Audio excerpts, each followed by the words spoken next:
Good evening. It's Christmas Eve, December 24th, and this is John Gregory Praskowitz coming to you live from Field, Oregon. Well, tonight I'm going to show you the $1,000,000 secret that Garth Benton revealed in Tom Snyder's evil book. Well, I'm not going to plug that. I didn't want you to know the name of it. But I couldn't believe it when I read that he had revealed the secret of Christine's success and how she became famous. And I'm going to show it to you because it's already in public. I'm sure that every fan that read Rosamond's book that's supposed to increase sales and produce a movie about her, because her success was waning, her popularity was waning. So they wrote this book and it just killed it. Killed my family, destroyed my relationship with my daughter and her mother, and just a disaster. So let's go. It's like the Titanic going down. So let's see how it all began. And when I went down to visit Christine in, I think, 1974, she took me up to the top of this hill in her new Cadillac. She bought Mickey Rooney's old house for cash. And, she offered to teach me her style. She says, I owe it to you, my success to you. You let me look over your shoulder when you painted. You pointed out art books, what was good and bad art, So I want to share this with you. I'm going to teach you the secret of my success so you could become famous and rich too. And I go, oh, really? Well, when you're a real artist, not an overnight sensation, you work at it, this is the last offer you want to hear. It compromises everything that you believe in. You want to develop your own style. Yet, let me turn off the radio. You want to develop your own style, unique style, because that's what's going to get you some recognition and stuff. So Christine took up art, and when she was 24, entered a show. Priscilla Presley bought one of her paintings that attracted Ira Cohen of Ira Rocket's gallery to a contract where she had to really produce one painting a week.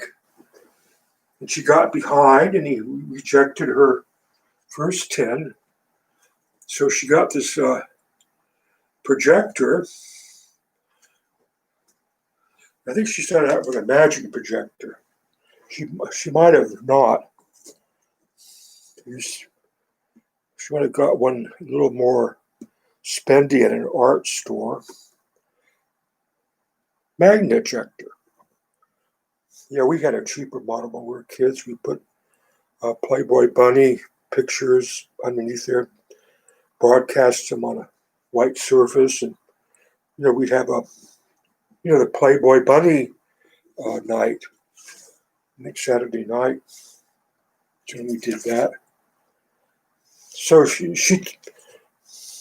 would take photographs out of a Glamour magazine, and put them under this projector.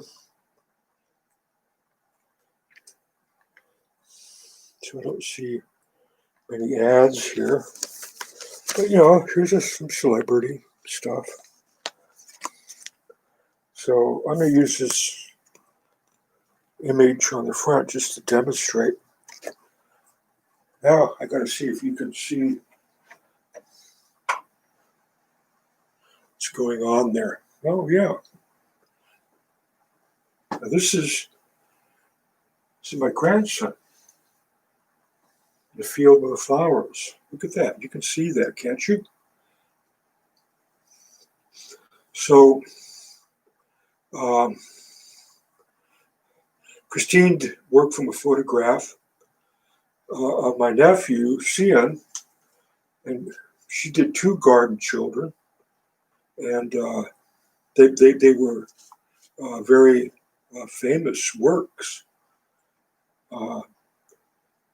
She was all over the world. She sold, maybe 1 million prints of this work. Tom Sutter says she was ripped off for $50,000 a year. And so, geez, how much did she make? 1 million a year? Could be. So there's Tyler Hunt in a field with a California poppy, right? So what I was trying to do when my daughter came into my life when she was 16, I actually did a watercolor of her freehand. Christine couldn't paint freehand. There's a couple of works of hers where she tried and she failed. You can see that the proportions are wrong. So here's the machine. I don't know if you can see that. Let me turn it off. Let me turn the light on so you can see this. This is the damnation machine. So anyway, after she made that offer, we come home. I got to use the bathroom. And there it is. See.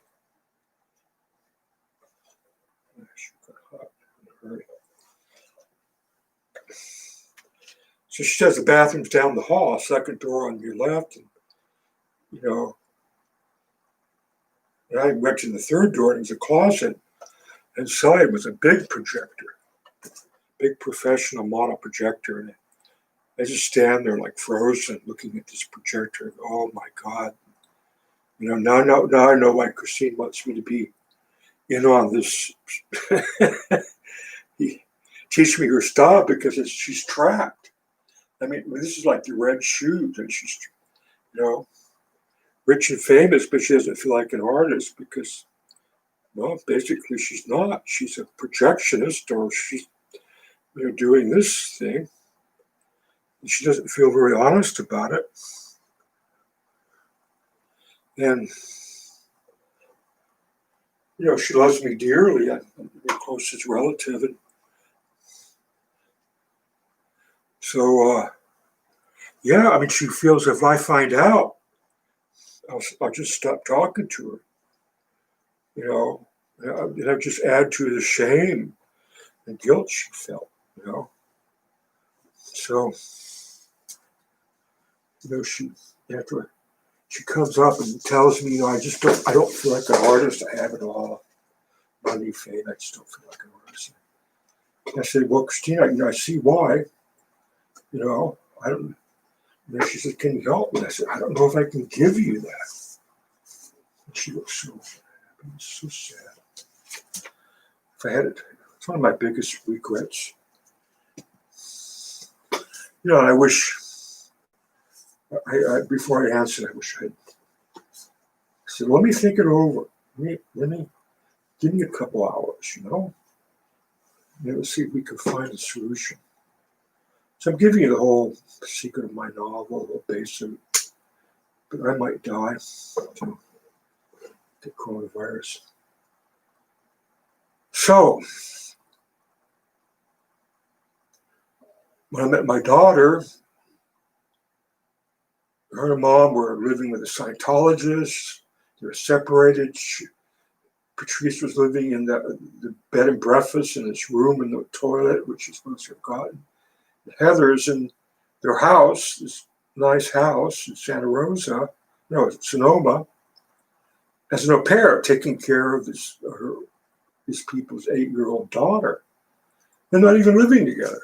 I said, boy, that's not, here I haven't ever lived with my daughter, and doesn't look like I'm going to. because they've been separated by the Scientologists. So they go, oh my gosh, what,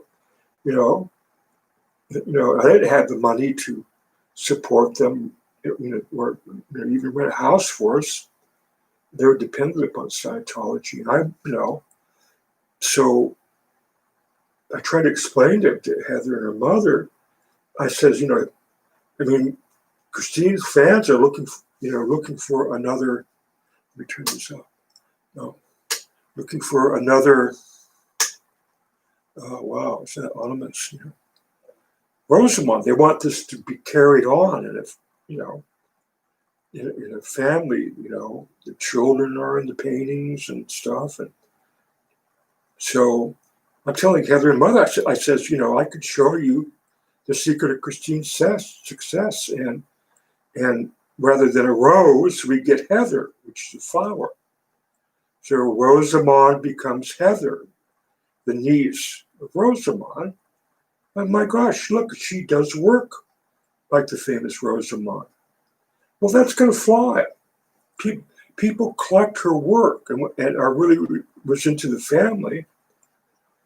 And I'm trying to tell them this, and the mother's looking, she's giving her signal. I don't like it.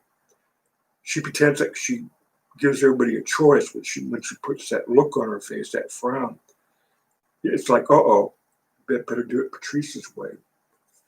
And what Patrice wanted to do was have everybody focus, and that's why she went to the gallery and answered, focus on her dead mother cosmology.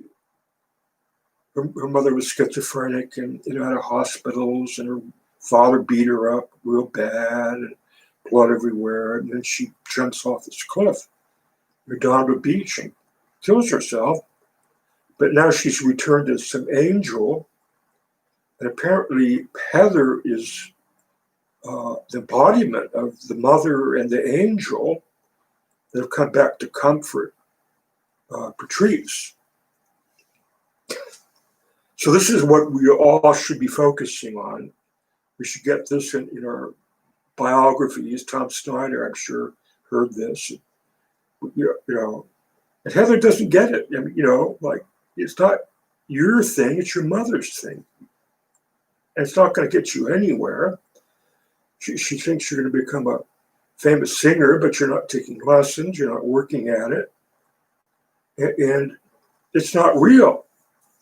So I'm telling you about this, and it's like, oh, you're trying to usurp the wonderful, miraculous relationship, the Trinity, with my mother and my daughter and me. It's just a holy female Trinity. You're trying to usurp it. You're just jealous of us, and you just want us to do things your way. And that's when I kind of said, I need to go home. I got to finish. Now they got a happy ending. I need to finish my autobiography before they get theirs out. First market. People see that as the more truthful one, and they didn't get that. They disappeared for 2 years. So,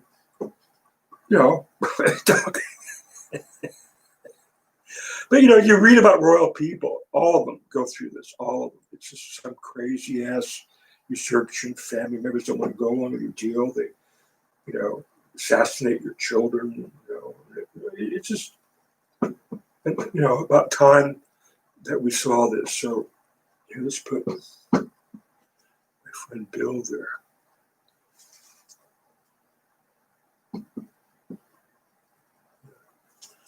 Yes, that's Bill Arnold. I mean, he would absolutely have a shit fit if he knew I was doing this right now. He died on my 18th birthday. He was 19 and a half. If he knew that I was broadcasting, and he was the real orthodox stickler for doing art. Art was a religion to both of us, but Bill, So there he is, my best friend, killed himself, driving onto a railroad track. The train killed him. Christine did a painting of that called The Crossing. See? And you just go up there and trace it, and you don't fill in the whole thing,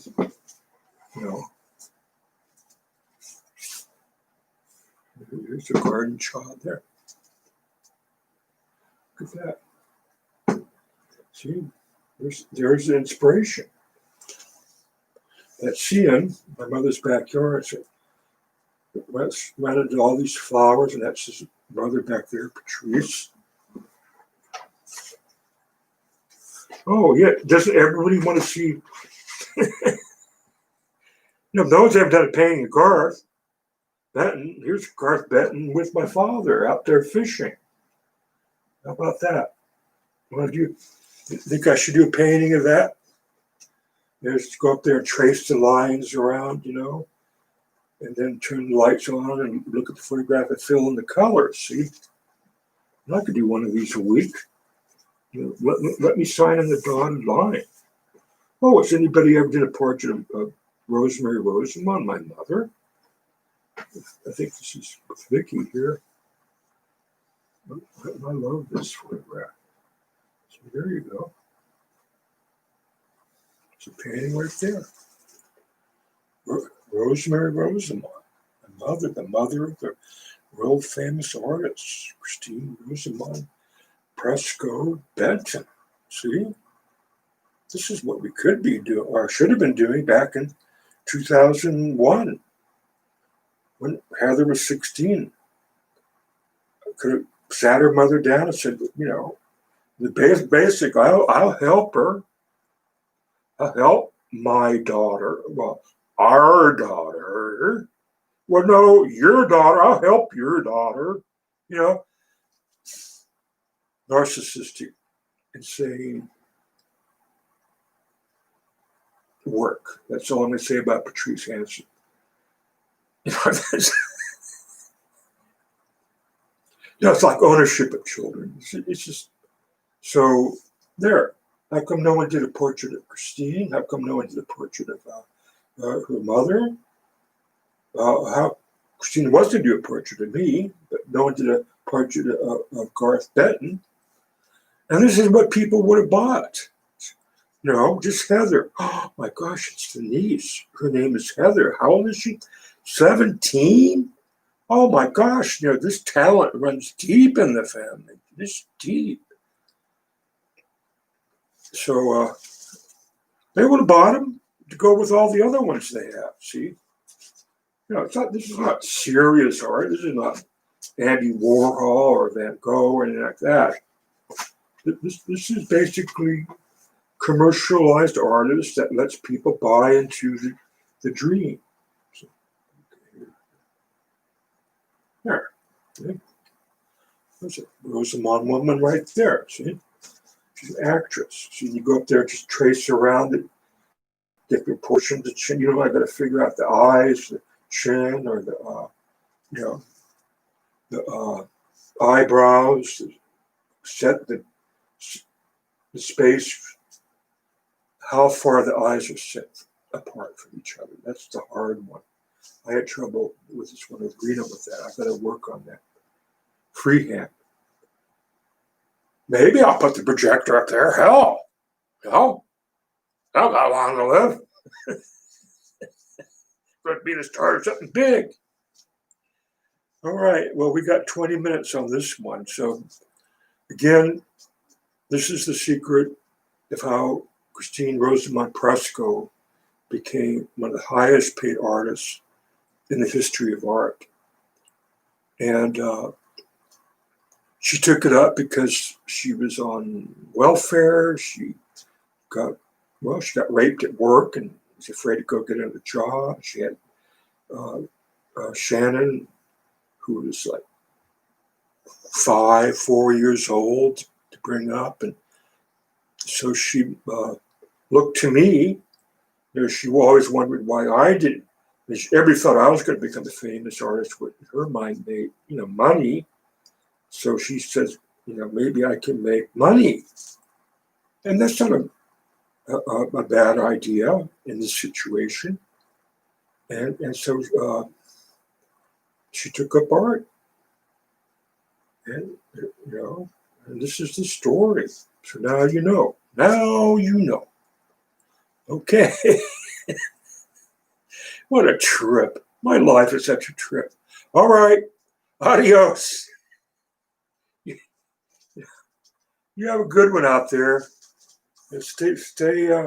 Have a good Christmas Eve, and enjoy your big dinner with your family tomorrow. I'll be all alone, because I've you know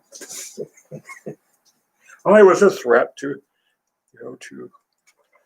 reveal the secret, but gosh darn, Garth Benton did. Yeah. Okay, let's see. Stream. What a world full of gadgets and things.